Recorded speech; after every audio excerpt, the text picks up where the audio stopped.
What does a pathologist do? Basically, what a pathologist does, we make a lifetime diagnosis. When you come to a doctor, a clinician, sometimes it is necessary to take samples to confirm the diagnosis or even to discard it if needed. And we work with these samples. So, as strange as it may sound, a pathologist usually makes the greater part of a lifetime diagnosis. For example, did you know that it's a pathologist who makes the diagnosis of chronic gastritis, while autopsy takes only 10% of our work? If from 40 to 50 years ago, a pathologist managed their labor time in such a way that the post-mortem examination, that is autopsy, took from 70 to 80% of their labor time, now we see that the picture has changed radically. For example, nowadays, we look into the medical history before performing an autopsy. And if it's obvious that the diagnosis is in no doubt, then usually the autopsy is not performed. A pathologist examines surgical samples of organs that were removed from patients during an operation. It can be anything from an appendix removed through an appendectomy, a lung, a uterus, anything. It is done in order to not miss the malignant process, to confirm the diagnosis of the doctors, or to detect a pathological process that can be hidden. Why is it necessary to perform an autopsy? Actually, the autopsy has several functions. The main is establishing the cause of death. The second is to determine whether the disease was correctly and promptly diagnosed, and whether the prescribed treatment was correct. Certainly, the autopsy also has a training function.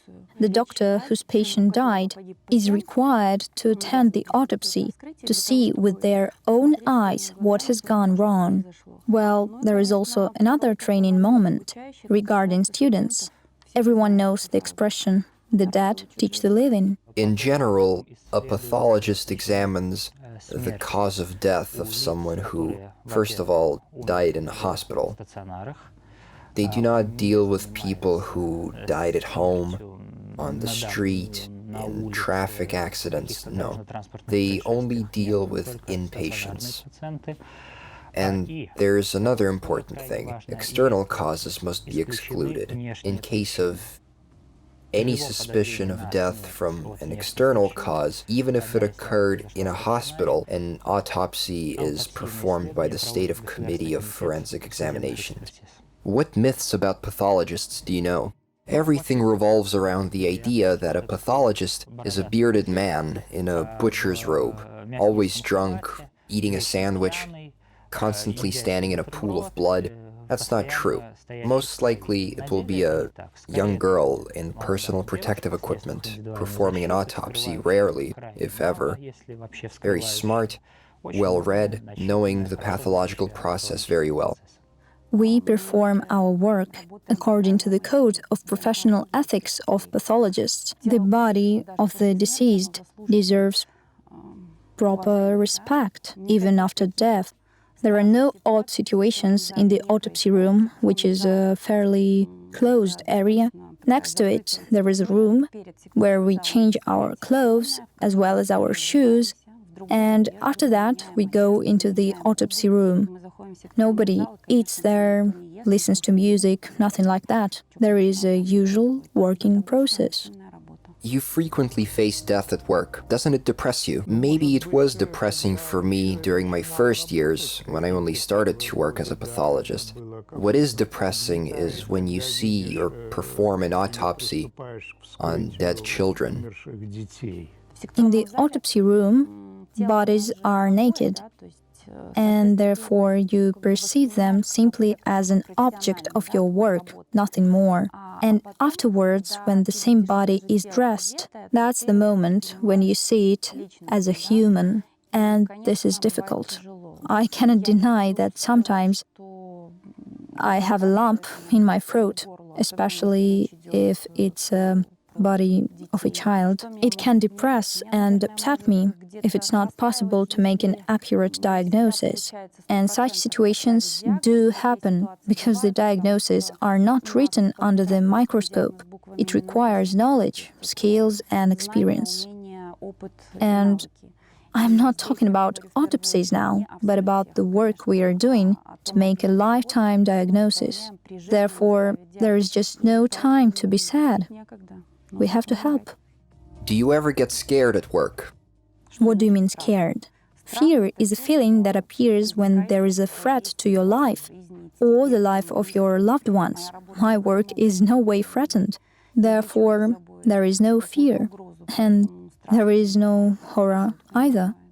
Before becoming a pathologist, you must first graduate from medical school. It's a place where you encounter autopsies several times during the course of study and see many other unpleasant things. So I can't say that even at first it was somehow scary to work. We are ordinary people. Nothing human is alien to us. We have the same emotions. But honestly, in 18 years of work, I have not learned to express condolences. I don't know how to do it. I believe there are no such words using which you can compensate for the loss of a loved one. I do my job. I have to do it competently, and I have a professional interest. It is important for me to make a correct diagnosis and to correctly determine the cause of death. What is the hardest thing about your work? Communication with medical staff. According to the law, the doctors who treated the deceased must attend the autopsy examination in order to learn from their mistakes, so to say. Of course, if there were any. Because in most cases, the lifetime and the post-mortem diagnosis match. And this is, I think, the most difficult thing about my work. These doctors feel very nervous, worried. They're afraid that they did something wrong. It is hard when you occasionally come to deal with the difficult cases, and you understand that a man can do no more than he can. You also realize that no matter how much you work, there are still gaps in your knowledge. It's inevitable.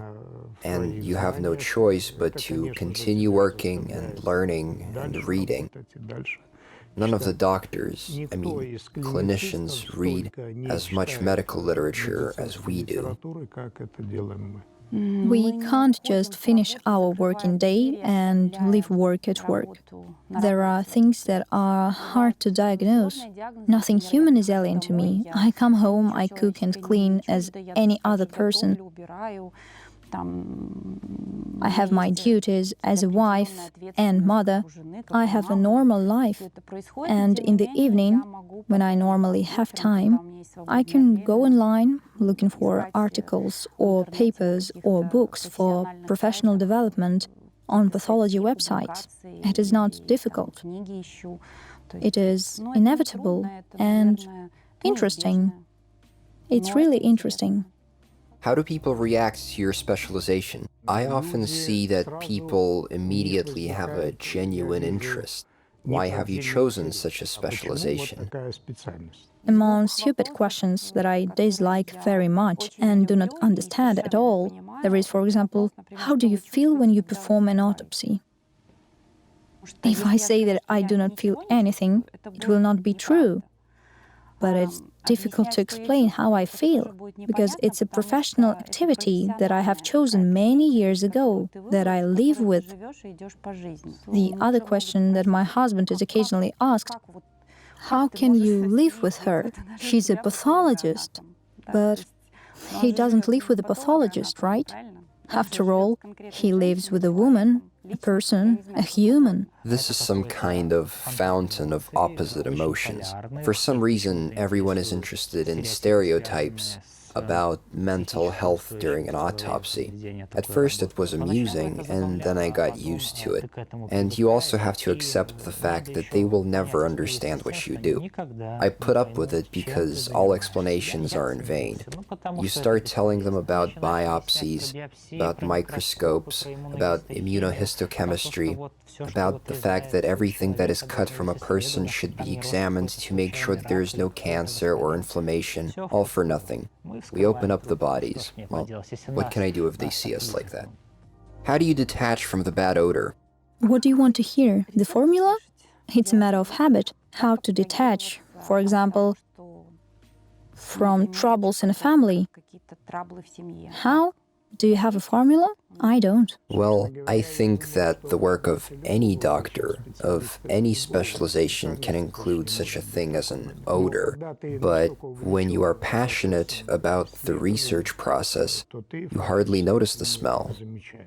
Well, first of all, there is always personal protective equipment. Everyone decides whether to use it or not, but the standard kit is issued to everyone.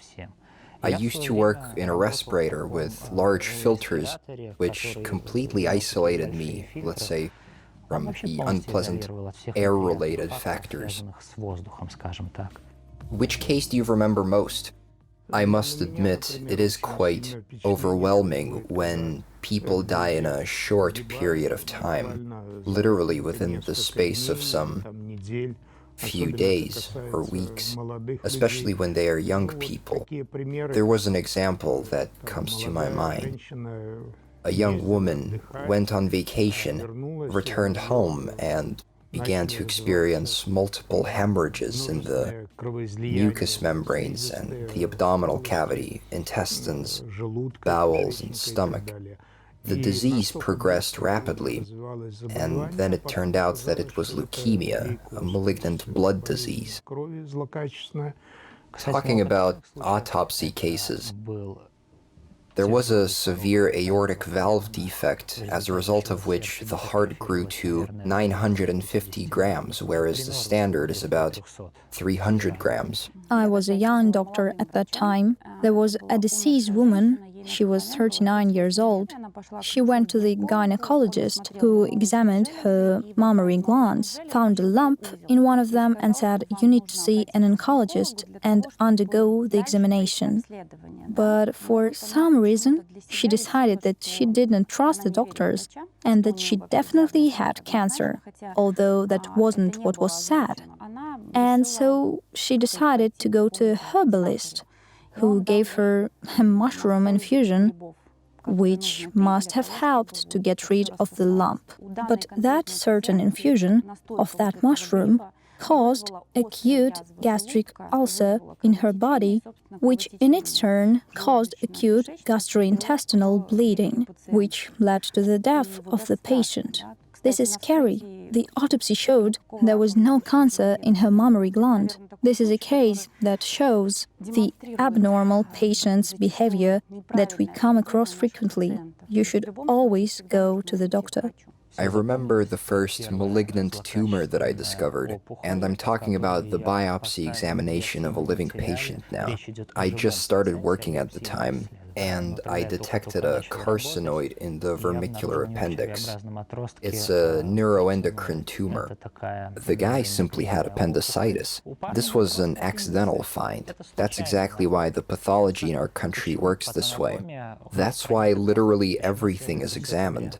We must work ahead of the curve as much as possible. The search for random finds is routine for us, but it can radically change and sometimes even save people's lives. Can you get infected from the body of a dead person? Infections do not die immediately with the body. Of course, a lot of it depends on the type of infection. Viral hepatitis persists in cells for an incredibly long time, and it applies not only to autopsy, it applies to working with surgical samples as well. Of course, you can get infected.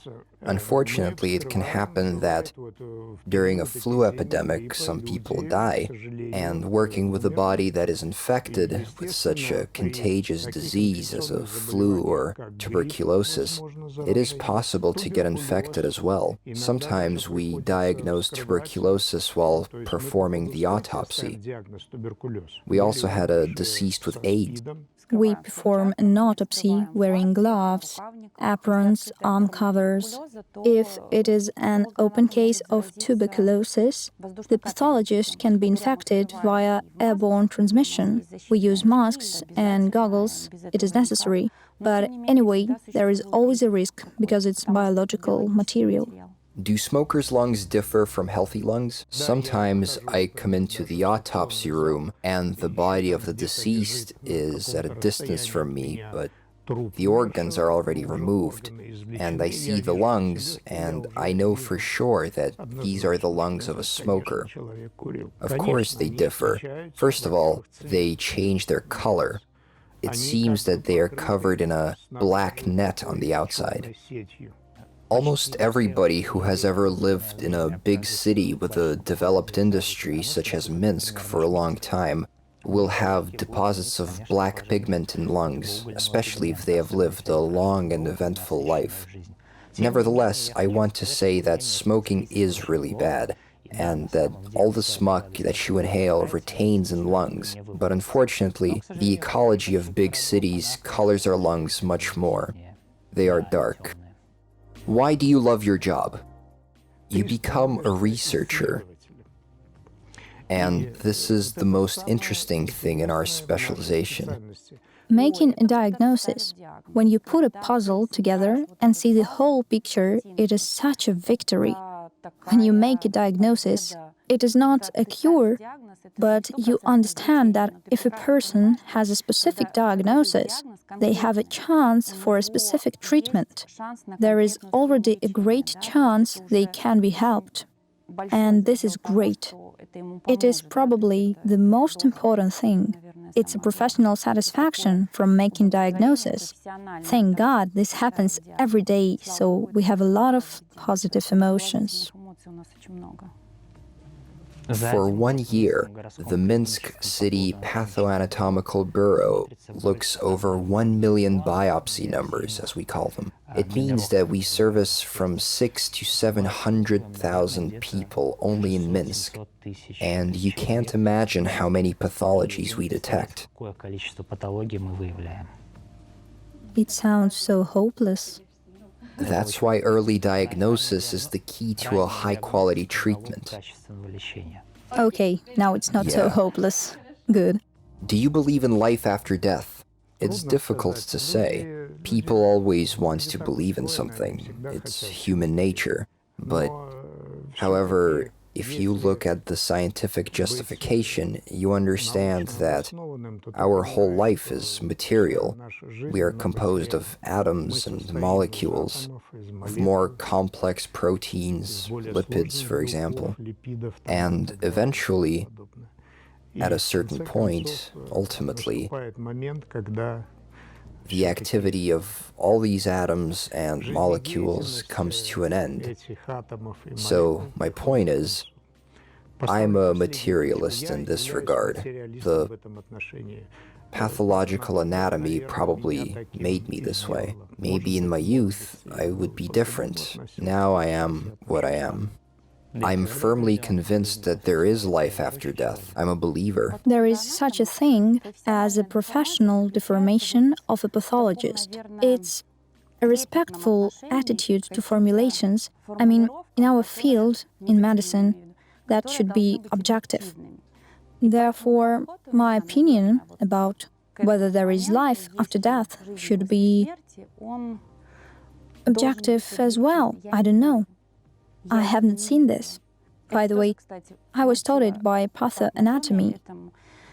If you cannot prove something, this does not mean that it cannot be. Maybe you just don't have enough information. Prove that this does not exist. Therefore, I don't know. Maybe yes, maybe no.